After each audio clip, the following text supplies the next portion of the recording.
Hello guys, samahan niyo akong magbalot ng shawarma. Yung shawarma po na yan, binili po yan sa labas ng amo ko. Ayan, yung pita bread niya. Yan yung pinaka-paborito nilang tinapay dito. Ayan. Ayan.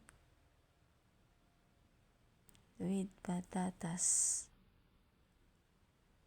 Hindi ko po yan niluto. Binili yan sa labas ng amo ko. Pero ito masarap talaga siya. Shawarma. Yan. Yan yung pita. Tatlo kasing babalutin namin. Pangalawa yan.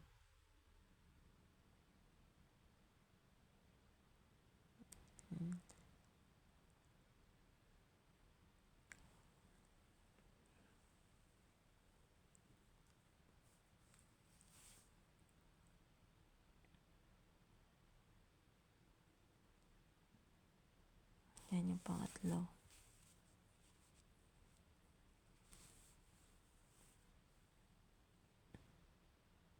Dali lang magbalot. Yan. Ganyan lang siya. Tapos, narap namin talaga siya.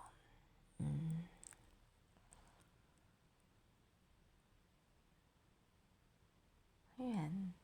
Tapos na. Mabilis lang. Thank you.